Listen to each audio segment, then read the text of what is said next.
The Highlands of Scotland. Beneath these dark waters lie one of the world's greatest mysteries, the Loch Ness Monster. In the early 1970s, a series of remarkable photographs hit the world's press. They were the best evidence yet that the monster existed. They were all taken by one man, Frank Searle. He took more pictures of the monster than any other living person. But his methods made him enemies. I'm very happy to call Frank Searle a liar, a plagiariser, and a defamer. The actual scientific contribution that he made himself is, I would say, nil. And overall, he would have probably been better off if he'd not come here at all. His private life provoked rumour and controversy. Well, Frank Searle had these girl Fridays, and I walked up to her and I said, "Have you ever seen the monster?" And her reaction to that was, just looked at me and said, "The only monster I've seen around here is Frank Searle." In 1984, amidst a background of violence, intimidation and jealous rivalry, Frank Searle disappeared. He did rock a few boats and he upset a few people over the other side of the loch. And it's not unheard of for somebody to just vanish. And if you vanished in here, who'd ever know? Who'd ever know? What happened to monster hunter Frank Searle?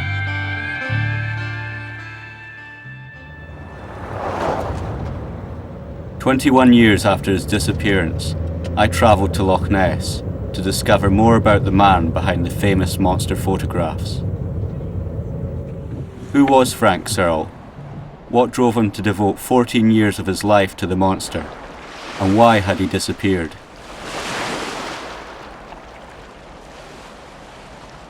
I came across Steve Feltham, the only full-time monster hunter left at the Loch. He has been here since the early 1990s. It is a boy's own adventure in this little country where every square inch is labelled and owned by somebody. It's all mapped, it's all controlled, totally understood. 23 miles out here where we don't know what these things are that are swimming about in there. And so to be able to drive up the M5, M6 and up the A9 and get here and get involved in a world-renowned mystery and adventure. Why isn't there a blooming mobile library van with a monster hunter in it every mile around this loch side? I don't know.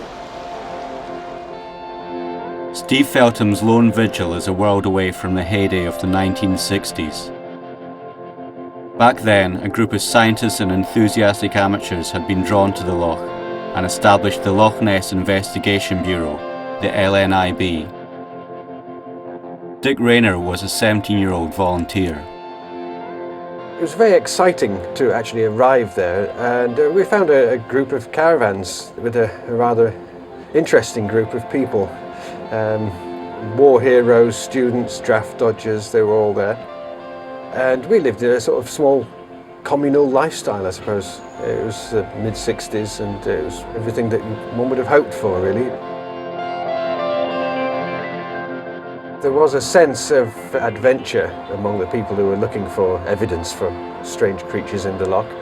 We had to get up early in the morning before dawn, then take one of the old camera vehicles out to the appointed location somewhere around the loch, then just settle down for the day's watching. The spirit was there. Everyone who turned up at the camp felt that they could be the ones to take the film the very next day that would solve the mystery.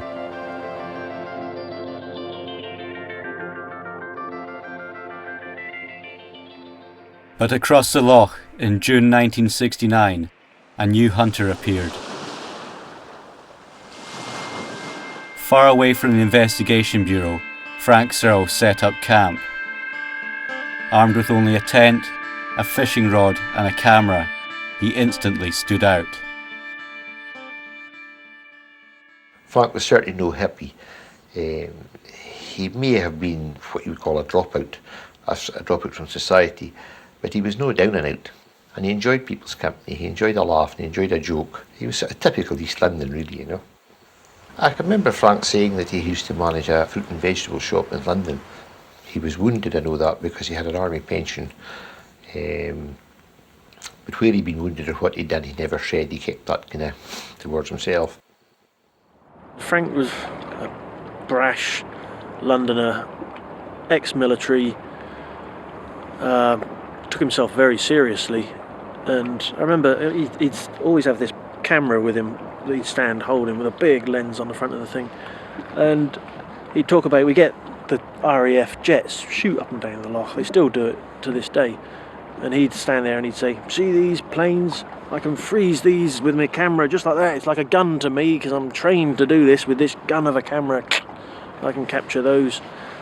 And that's why he thought he could photograph Nessie, because he was that quick reflexes from his military training. I don't know, it's just when I was hearing someone said he was in the paratroopers, others said he was in SAS.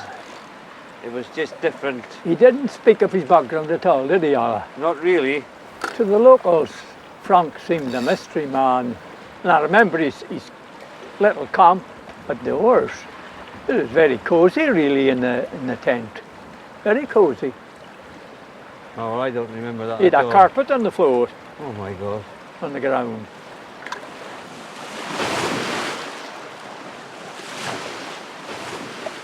There's never been anybody else that's done what I do except for Frank Searle.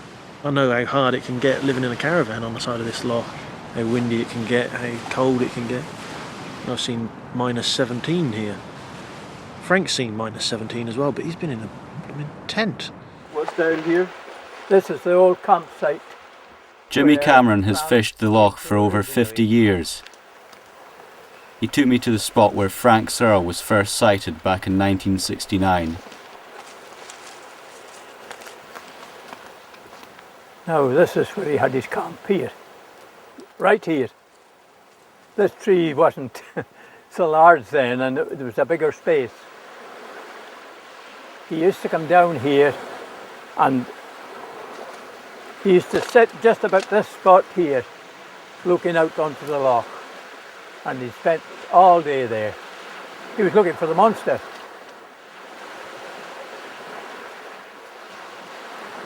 These posts that you see here, these were put in by Frank when he made his jetty. That is all that's left of Frank after 35 years. Frank watched the loch for the next 3 years, keeping his distance from the other hunters. He reported numerous sightings of the monster, but he failed to capture anything on film. On the opposite shore, it took Dick Rayner only 10 days before he achieved a major breakthrough for the Investigation Bureau. Around midday on the 10th day, I was sitting on top of the camera vehicle, and the water was flat calm, and just suddenly I saw this silver line coming out of Dawes Bay, about a mile away, across the other side of the loch. And this thing was coming along the loch. At that point, I started filming. The object proceeded along, parallel to the shore as far as I could see. And during the second part of the film, the pleasure cruiser Scott 2 comes into view. It is only about half a mile away compared with the distance to the object, which is about 1 mile away. At that point, I thought I'd filmed the Loch Ness Monster. Frankly, I thought I was going to get into trouble for filming it because it wasn't very big. Rayner's film intensified the hunt for the monster. With 23 miles of water to search, the Investigation Bureau decided to approach Frank Searle with an offer. If they lent him a camera with a telephoto lens, he would share with them any images he obtained to prove they were genuine. On the 1st of September 1972, Frank Searle got what he'd been waiting for. A startling picture appeared in the nation's papers. It was the closest glimpse of the Loch Ness Monster ever seen. Within 2 months, he had a second photograph published. But Frank had reneged on his deal with the Investigation Bureau. He'd taken his images straight to the press. Whilst questions were asked in monster hunting circles, the pictures caused a public sensation. this was just the beginning of Frank Searle's extraordinary rise to fame.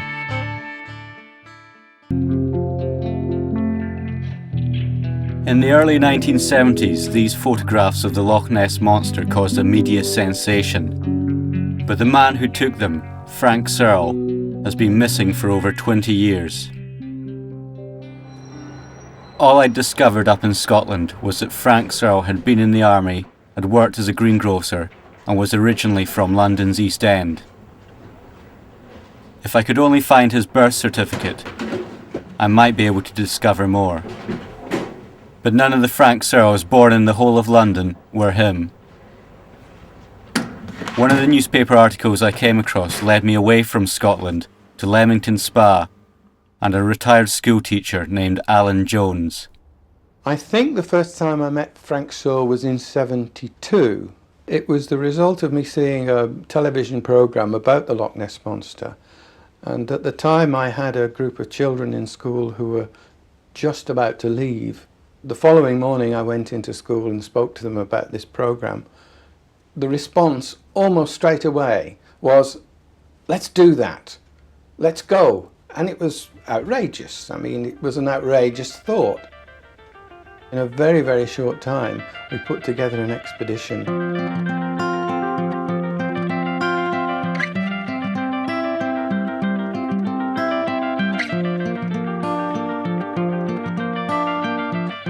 Back in the 1970s, the public were mad about Nessie. Frank Searle published new photographs in the press at regular intervals. Wanting to believe in the monster, people flocked to the Loch. We drew into the car park at the front of the Foyers Hotel, which has a very high, dramatic view of the Loch, and of course it's breathtaking. And you recognise you're in the presence of a rather special place. So their excitement was unbridled, really. And we arrived and saw just what we were about to undertake. Usually the Loch Ness Investigation Bureau would be the first port of call for aspiring monster hunters. But now there was a clamour to visit the other side of the Loch, to meet the increasingly famous Frank Searle. When I first met Frank Searle, my initial reaction was that I thought he was absolutely crackers. He'd been up there in all kinds of weather at all times. But then he was a very disarming fellow, a ready Cockney smile and a ready Cockney word, which seemed to me to be an indication that he was a genuine fellow who was trying to search for something that he believed to be true.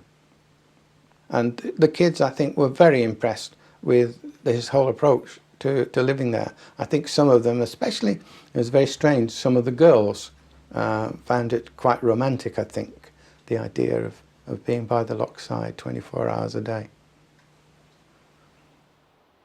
15-year-old schoolgirl Joyce Catanach met Frank Searle whilst on holiday with her parents. I saw this kind of striking looking rugged chap with his Clark Gable moustache and his rugged features, outdoor, weather-beaten, brown man. He told me that he had professional monster hunter written on his passport. Frank was so much his own man that nobody could tell him to do anything. He was just a great individual man. He didn't want financial gain, he just wanted to find out what was there, if anything. Every summer, Alan Jones would return to Loch Ness with his pupils. When they got back to the classroom, they received Frank's regular newsletters, informing them of his latest sightings of the monster. He even sent them exclusive photographs of Nessie before he offered them to the press. This one here shows the single hump and the top of the head of a creature. Well, the children's reaction to Frank Searle's photographs were that they had to be what they said they were, because Frank Searle had been kind to them in the past, and therefore they would have no reason to think that the information wasn't absolutely valid. So they were excited at the prospect that these were photographs that no one else had seen, that they were seeing before anyone else. Whilst the newspapers published his photographs, the other monster hunters at the Loch were increasingly frustrated by Frank. He was still refusing the Investigation Bureau access to his photographs and negatives. But by 1973, Frank had no need to worry about his critics. With little to show after a decade of searching, the Loch Ness Investigation Bureau disbanded. Once the LNI had ceased its surface watching, then the number of people looking at the loch was back to what it had been before, which is really the local people and one other, Frank Searle. The Loch Ness Investigation Bureau may have deserted the loch, but on the south side there is Frank Searle. Frank was now such a celebrity that he frequently appeared on radio and television as the resident expert on the Loch Ness Monster. I'd gone into all the evidence, talked to local people who'd had sightings and so on, sorted out the wheat from the chaff because there's been a lot of rubbish written about Loch Ness. I find that the evidence was absolutely overwhelming. I wondered why no one had ever taken a clear picture. I always carry a cine camera when I'm out in the boat. If one of the beasties pops up 40 or 50 yards from the boat, then I shall grab the cine and this will be the jackpot. Sustained public interest in Frank's quest meant he could upgrade from his tent by the shore to a more permanent caravan nearer the main road. Here he had the space to build his own visitor centre, but Frank found himself inundated with tourists who lost invaluable time in his hunt for the monster. He always used to have, I remember seeing it on the side of his caravan, there was a little sign that said Girl Friday required, apply within.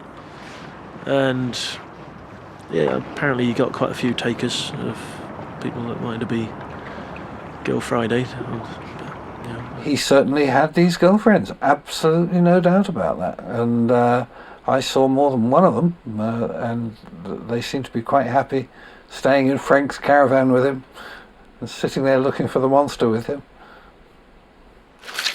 And he always wanted to be in between 9 o'clock and 10 o'clock in the morning for the sake of his visitors arriving. No, his fans, he called them. His fans, was it? Oh yes, aye. And then of course he had that woman stayed with him for a while too, hadn't he? He had Girl Friday for a while. In fact, I think he had 2 Girl Fridays at one stage. Oh, I believe you're right. That's right enough, aye. But he didn't have them at the doors when he could have done with them. When he was living in the cold tent. No.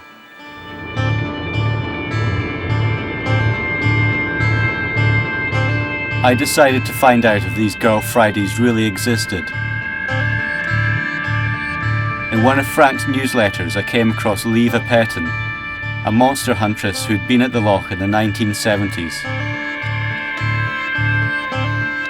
Perhaps she would know more about Frank. I traced her back to her native Belgium.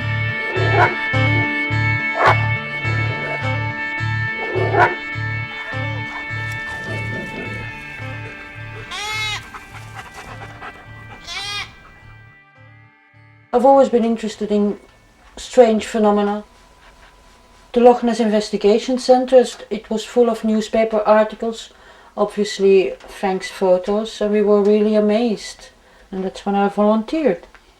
I never liked the term Girl Friday because it's more mindful of household tasks and all that, so assistant sounded better. He was in his 50s and I was 24 or something at the time, so I was young then.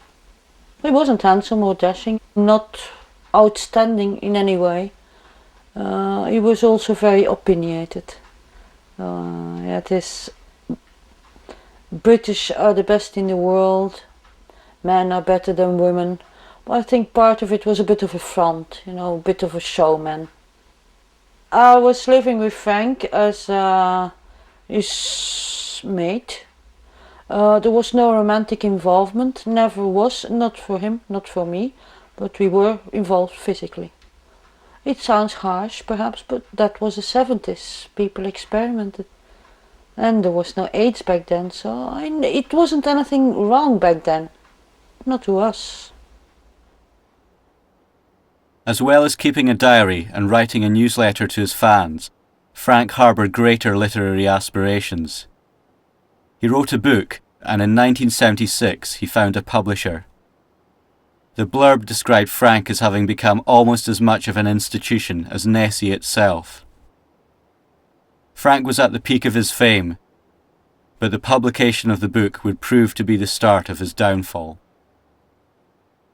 I bought a copy of Frank Searle's book, and the weather was very poor, so I sat in the tent in the rain reading through the book and was interested to see what his descriptions were of recent events which I might not have been familiar with.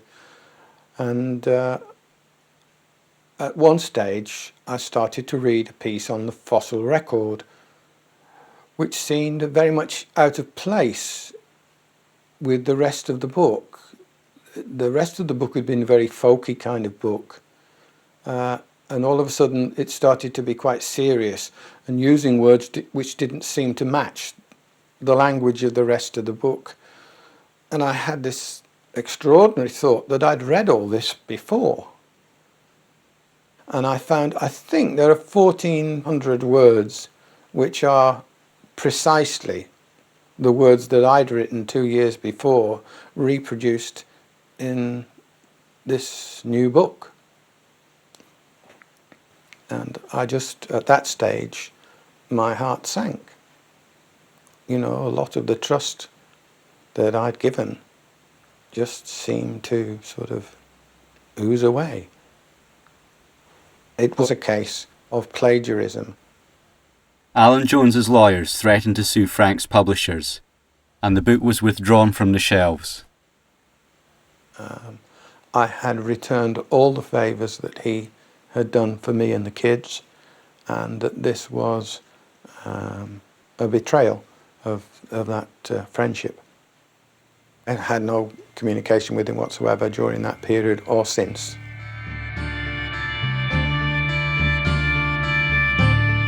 Frank refused to let this get in the way of his monster hunt, but there was a new threat on the horizon. By now a new generation of hunters had appeared at the Loch. Adrian Shine was an amateur naturalist who set out to continue the work of the disbanded Investigation Bureau with his own Loch Ness project.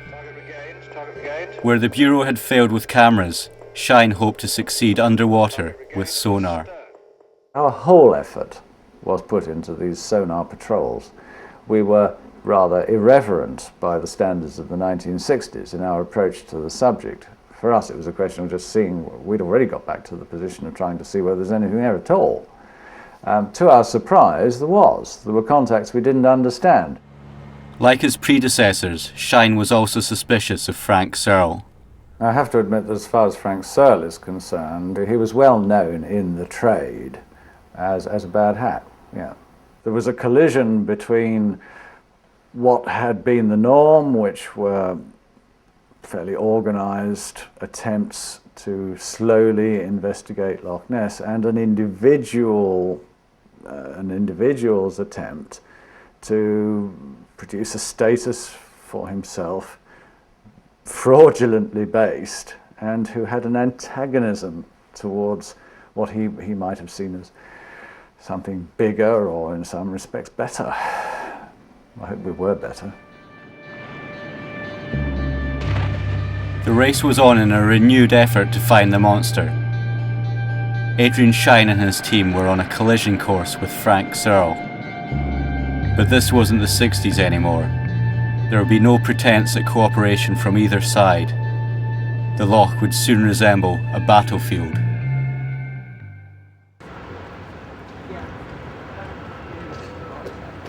My hunt for Frank Searle continued. I'd uncovered a letter in which Frank signed himself E.F. Searle. I returned to the family records centre and found an Eric Frank Searle from Staines that appeared to fit the bill. But there was no record of death for this man. Could Frank still be alive? Throughout the 1970s, whilst Frank continued his hunt, others made their own unique contributions in the search for the monster. His canonicals fanned by the breeze. A vicar from Dorset attempted an exorcism upon Nessie. That thou cloak thyself no more in manifestations of prehistoric demons. Begone, thou hideous demon, unto thine appointed place.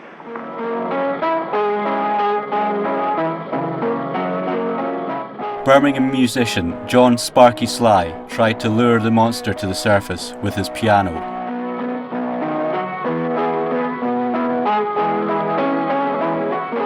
During his visit, he found time to make an amateur film featuring a rare interview with Frank Searle.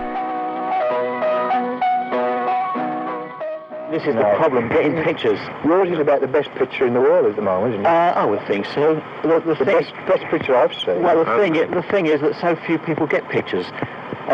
This happens so suddenly without warning. Without warning, yeah. And the thing's only there for a few seconds, breaking the surface. Yeah. Most people are still staring at the spot where the thing went down about 20 seconds after it went down.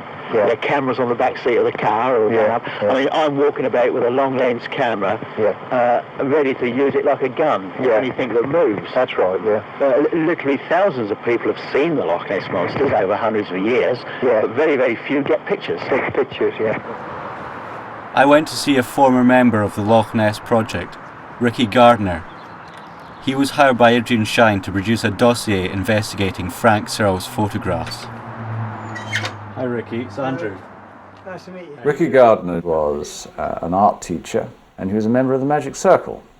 So he was also quite good at spotting deception. Well, this is most of the old material.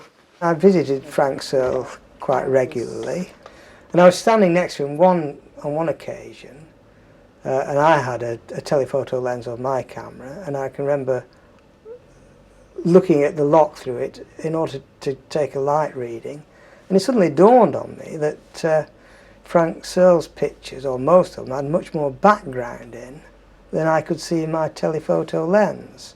So it suddenly became clear to me that they weren't taken with the sort of lens that he'd said they were taken with. How close was you when you spotted the monster, Frank? Oh, well, this is one of the problems, but the nearest I've been is about 600 yards. 600 yards? Which is one hell of a long way when you're trying to get detailed photographs. Yeah, yeah.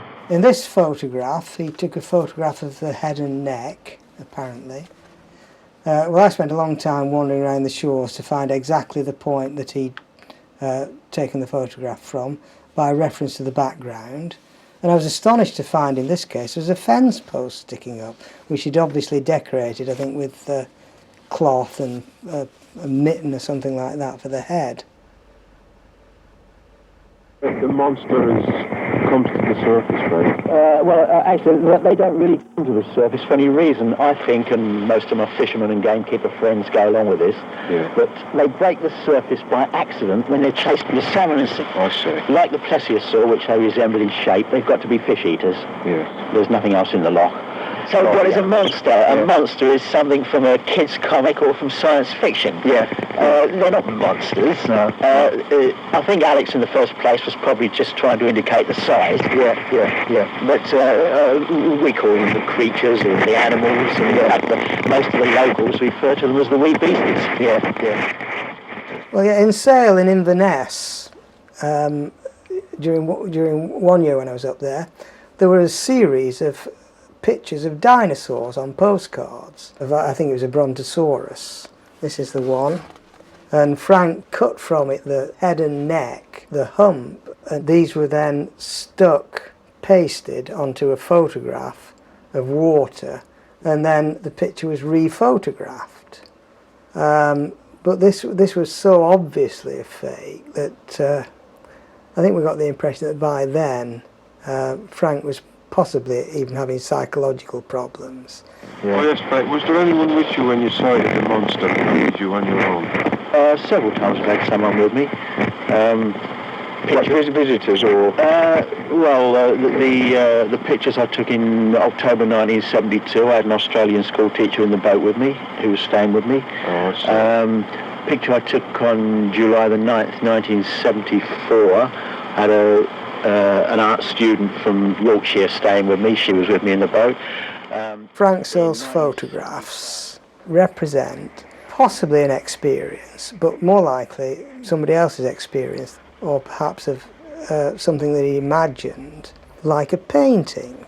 he used to say things like, you know, this is what the fishermen see. So I think he was quite a deep character in some ways. I think these photographs represented more than just being a fake. Around this time, Steve Feltham visited Frank at the Loch. I remember coming down here in 1978, which then I was a 15-year-old and absolutely fascinated by this subject and just wanted more information, anything I could pick up. And somewhere, just around here somewhere, he must have had his caravan that he was living in. Big old blue tin caravan. And on the side of that was this lean-to, like, wooden frame with clear plastic tacked onto it. That was this exhibition that he had. And you'd walk in one entrance to this and you'd walk along, all these newspaper cuttings on the wall and all his photographs and stuff were there. And I spent ages in there reading it all whilst my parents were stood outside talking to him. And I came out and I went over to him and I said, "Excuse me, have you got any real photographs of it?" And at this point Frank just exploded with, "Real photographs? They're all real photographs, boy. There's no fakes in there." But even then, at the age of 15, a 15-year-old could see they were just nonsense he'd photographed. I think he had well, I learnt later anyway that he had a reputation for getting nasty with people who penetrated too deeply into the way that he'd done his photographs. And we do know that even later on there were some quite violent acts. On the 15th of August 1976, an exposé of Searle's photographs was published in the Sunday Mail. He was publicly accused of being a fraud. It appeared to spell the end for Frank and his days of monster hunting. I remember seeing him in the paper. We thought it was a great thing to see this monster, which we thought would have been a monster, but then people were saying that it was fakes, you know. But I just don't know. Mind you, you always get that. No matter what it is, there's always someone dubious of things, you know. Uh-huh. Despite the media onslaught, Frank refused to acknowledge his critics and doubters.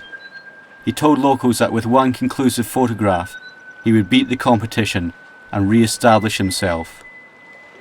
Then one day, out in the Loch, Frank took a photograph of something even stranger and more inexplicable.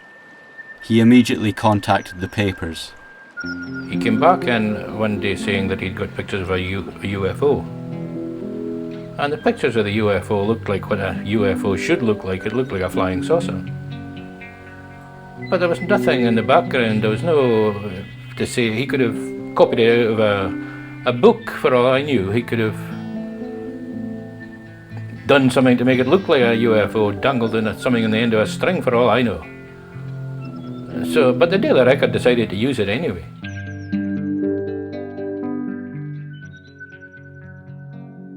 He said it just came flying over and I took a photo and that was it. Personally, Frank, I think that wasn't a real UFO.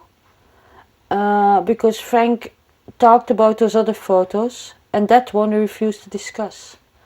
And I rather think that he didn't want to say, listen, I faked that photo as a joke, because that would discredit his photos of the beast. But that's my personal impression, that he threw something in the air and took photos to test his camera speed or his ASA or whatever it's called. He even had a flying saucer over Loch Ness at one stage.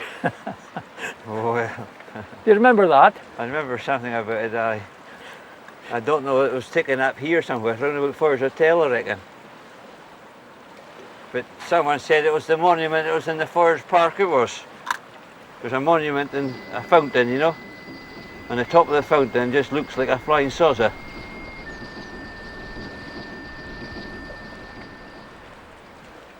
I think it was in the paper, wasn't it? Aye. And a picture of it, was there a picture of it? I think there was, don't I? I think there was. Well, we all know what people think of flying saucers, don't we? I think I remember him coming in one day and saying that he thought he'd got images of a UFO and Nessie in the same picture, which it was stretching credibility just a bit far. And I said, well, you better get on to Glasgow about this one, Frank, because it's too big for me. Tony Harmsworth visited Loch Ness on holiday in the late 1970s. Oh, by the way, if you happen to have a camera handy... Tony came upon Frank Searle's exhibition centre. Just have it ready. Unaware of his tarnished reputation, he was impressed with the body of evidence Frank presented. Obviously very interested in these photographs because they were so realistic. I actually wrote an article in support of his photographs. Don't you learn lessons? Now I look back and realise I was extremely naive. But Tony saw an opportunity to set up a permanent exhibition centre of his own. There's an interesting story there, whether there's a monster or not. And that was when the exhibition really clicked, and I decided I had to find somewhere to put the exhibition.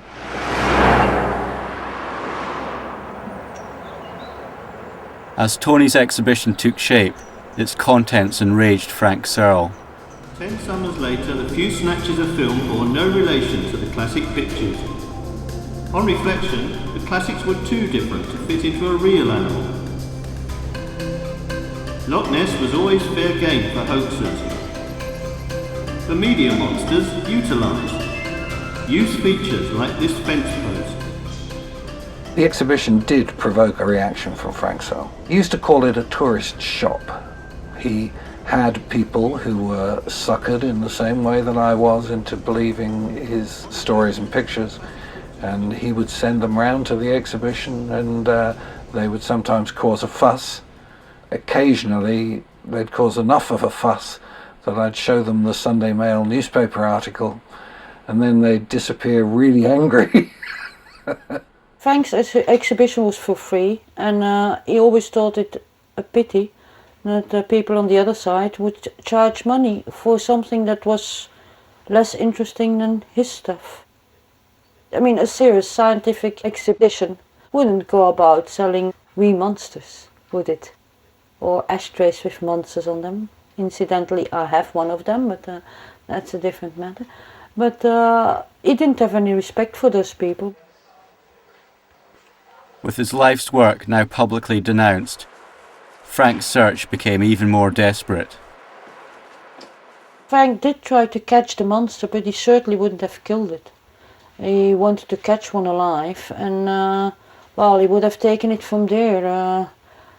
At least have somebody examine it, or put it in a bathtub or whatever. But I doubt very much that he would have killed it. He wanted to one day call a newspaper and say, "Come over here, I've got one of them." He would have loved to be famous for that, rather than famous for being the monster hunter. He would have loved to have caught one, or at least be believed. But soon he would experience a different kind of notoriety in the pages of one Sunday tabloid. Well, at a certain time, Frank, there was this young lady, incidentally she was called Pat, and she was small, red-headed and very fat. And she just loved going to bed with Frank, so Frank said she can stay. And I said, come on, 3 people in a small caravan. On the one hand, I was glad that she was doing that part of the job rather than me, to be honest. Because he may have thought he was gifted to women, but he wasn't. I didn't really like, well, I just got fed up, I think. And by that time I'd met somebody, and he said, let's move to Inverness, so we did. Frank Searle's resentment of other Loch Ness investigators was reaching an extreme. He planned to destroy everyone's reputations in a controversial second book, Hunting Nessie. Would you like somebody saying that you were the most accomplished liar ever to have trod on the shores of Loch Ness? Would you in fact like anybody to say that you did what you did purely for money and presumably some sort of profitable gain? If one can prevent such things being said, it is generally better. I was actually the one who went to the publishers and said that here you are, you're going to produce this book, it is libelous, it is fraudulent, and it is plagiarized. And the poor editor took a pill, a bitter pill, I suspect, and withdrew the book. The withdrawal of the book signalled a change in Frank. For 13 years he had shrugged off every other setback. Now, under fire from his critics, Frank's anger spilled over. I think poor Frank Searle had had a rough time, perhaps. It was the end. Once the exhibition opened, Frank Searle really had it in for me. He didn't like the fact that we'd opened this exhibition. I got notes pinned to my windscreen of my car saying I was going to be killed and all sorts of things. And it's not very nice. That's a very nasty thing to happen to you. I was walking down a small side street near Woolworths in Inverness. He was coming towards me and I said, "Hello, Frank." And he looked at me and he said, "Don't hello me, I'll kick your fucking teeth in." Frank's world was in tatters. His photos had been exposed as fakes, his personal life was under scrutiny, his reputation was in ruins. The train of events was set in motion that would lead to Frank Searle's vanishing.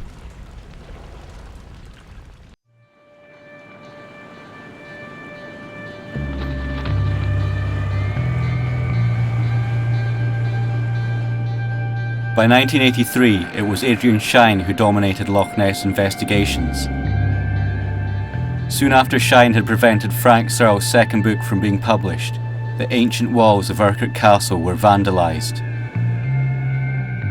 I tracked down David Martin, one of Shine's student volunteers who remembered events at this time. Oh yes, I saw the graffiti on the Carford Castle. I mean, the letters were 3 feet high. They were a metre high, big red letters written on the walls. Shine, con man. But it was, you know, you're thinking, but this is ridiculous. This is an historic building and somebody's graffitiing on these walls of this castle where thousands of people come down and see it. You know, this is really not acceptable behaviour.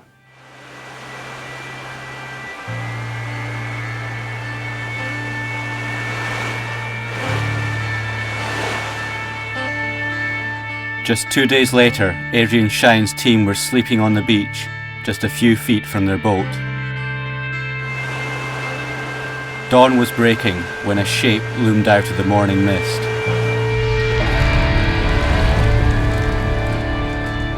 Five or 6 in the morning, one of these volunteers had rushed in. Somebody had turned up in a boat very early in the morning and had thrown a petrol bomb, a Molotov cocktail, at these students. Luckily, the petrol bomb hit the pontoon of the boat and bounced in the water. I mean, if it had caught the petrol tank of the boat, then we could have had all sorts of mayhem in that situation. Quite frightening, really. Well, horror. Terrorism, isn't it? Seemingly the police came along, then the police came round and saw Frank and said, "Look, we know it was you that has done this petrol bombing." And Frank, who was in the army for a good few years, he's supposed to have said, "It wasn't me. If it was me, I'd have done it properly." But by the time they arrived, Frank Searle had an alibi. At the time he was painting his caravan. I don't know why one would want to paint a caravan at 6 o'clock in the morning, but never mind, that's Frank Searle for you. I think I read that Mr. Searle was busily engaged painting his ceiling at the time. Perhaps he was. After 14 years living by its shores, Frank Searle suddenly announced his departure from Loch Ness. It was a cause of rejoicing, and he was indeed as good as his word on that occasion, and he left. To the regret of no one. One day he suddenly just disappeared. He just was off. Within a day of that, his caravan had been pushed into the loch, and that was it, and none of us have ever seen him since. He's down south now, is he? He told me at that time that he was down in the south coast of England with a metal detector. There were various rumours as to where he'd gone to. Some said he'd gone to the west coast. Some said he'd gone down to England looking for gold or treasure.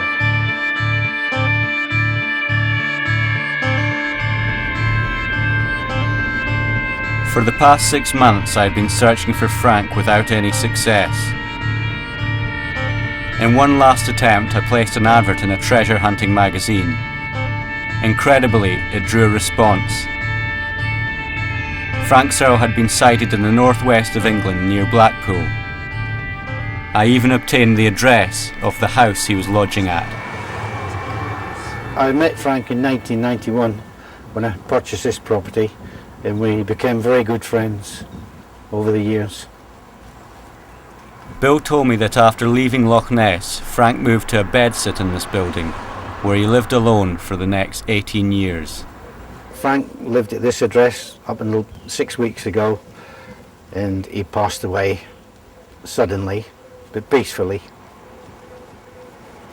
There wasn't a lot of possessions, a couple of photographs, that's all.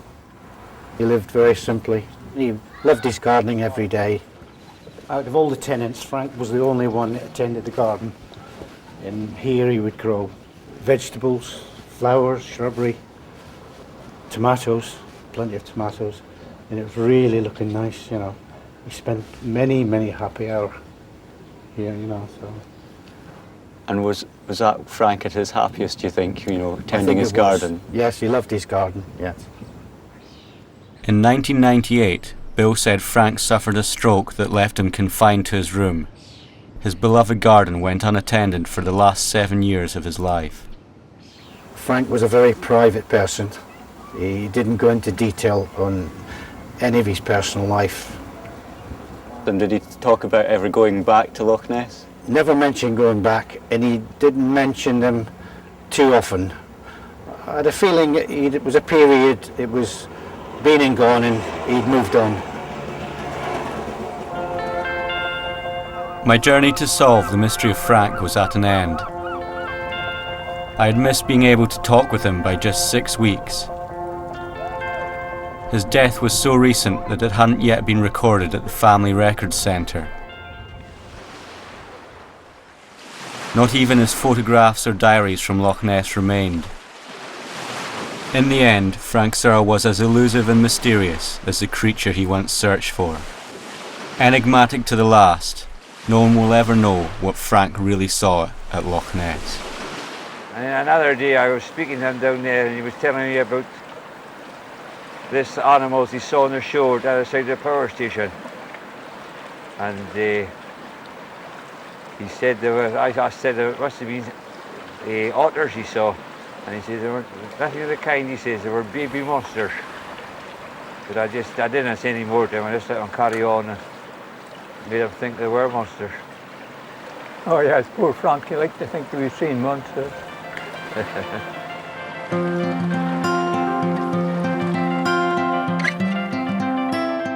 Just before Des and Carol do Countdown at 3:15, Eggs Have the Power in a short animation chicken wire next.